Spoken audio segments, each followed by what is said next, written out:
All right, Ty, so up in the crowd at development camp today, there's quite a few guys who are here to see you, little hockey players. How special is that you're here at development camp in Edmonton and they're here to watch you? I mean, yeah, it's always pretty cool when you see somebody in the stands cheering your name, calling for you, asking for a jersey or stick, and to see those kids at such a young age supporting us now.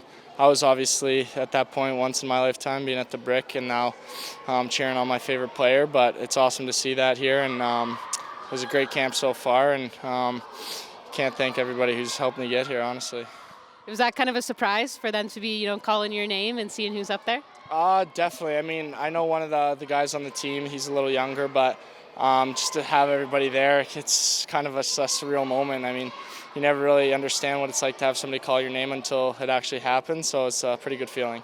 Maybe just take us through development camp and the week that's been and how you've been finding it. I mean, yeah, it's been a great week so far. I think coming into camp, I wanted to come in really strong, really fast, and really kind of show them my capabilities coming in from my last year pro, and I thought I really did that this week. Kind of took a bigger role in terms of leadership and things on the ice and that kind of stuff. But overall, I think it's been a great camp so far, and you know what? I can't wait to get back in the gym and keep working for main camp. You talk about your first year pro. What was your biggest takeaway from that year? For me, I think consistency was the biggest thing. It's a 72 game season, and obviously every single game's against men, and every single day you can't take a day off lightly. And you know, for me, it was a big jump coming from junior to pro, and I really thought I handled it very well. You know, there's a lot of ups and downs in pro hockey, but once again, I thought I handled it well, and I'm looking to go in next year with a really strong push and kind of show everybody what I can do. With that big jump and knowing kind of what's ahead, how do you kind of carry yourself every day to be able to, adequately make that jump for yourself? I mean, yeah, it's just being a pro. I mean, kind of from my time in junior and then coming to Bakersfield, you learn a lot off ice and on ice things, and it's just how you handle yourself away from the rink. And I think that's a very big part of being a pro. It's not so much what you do on the ice, but off the ice, and being a role model for other people. And I think that's something that I've slowly been turning over in my my life, and hopefully someday I can be somebody's favorite player.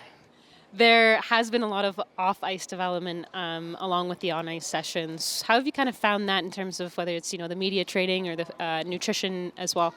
I mean, yeah, you definitely learn a lot coming to these camps. We've had a lot of nutrition meetings, hydration meetings, recovery and prep and all kinds of that stuff. But at the end of the day, it's up to me to put those things to work. So you can't just let those things go in through one ear out the other. You got to take it and really put it to your game plan. Is that maybe one thing that this camp kind of highlights and makes you appreciate a little bit more of how many layers it really takes to be a good pro? 100%. I mean, everybody can shoot, everybody can skate, everybody can pass, but at the end of the day, it's the intangibles that really come into factor. And I think that's something I've really strived on throughout my whole career, is the little things and a lot of hard work. And at the end of the day, that's something that I kind of roll my game after, is all those little things. And at the end of the day, I'm here to win, here to play for the Oilers. And no matter how long that takes, I want to push every single day, make it a tough decision on the staff and the coaches. On a personal assessment, going back to your first year in Bakersfield, what are some of the areas of your game that you feel like you maybe need to round out to maybe make that next step and make that impression come training camp? For me, it's definitely, even talking to some of the staff in Edmonton and back in Bakersfield, is definitely my skating.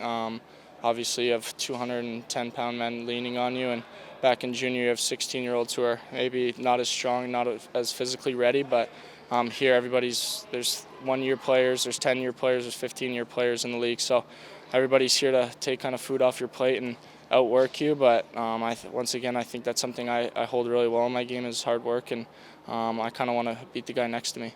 You mentioned playing against men and how much of a difference that is, but how about mentally? Obviously, physically, it's a faster game, but mentally, the consistency, the relentlessness of showing up on every shift. How did that what were your takeaways with that? Yeah, I mean, it's a 60-minute game. You can't take a single shift off, and mentally it can get draining at times, but that's where, you go to the rink, you see your teammates, your brothers that you've been battling with, and at the end of the day, there's no better feeling than being around your teammates and your brothers for all day. And you know what, being in California too helps a lot. So getting out to golf and being with those guys and making memories, they last a lifetime. That means you had a lot of preparation for golf on Tuesday. How was your round? It was solid. We actually had a pretty good team round. I think most of us scrambled as a group, but I think we finished 8 or 9 under as a team. But I know we got rained out a little bit, but we kind of battled through it, and it was a great day and it was a great week. Ty, beside us, there is a hockey team who, yes, is so excited to see you, but they're also here. They're 5-0 in their tournament here in Edmonton this week. What would your advice be to these guys as they're looking at you and everything that you're doing?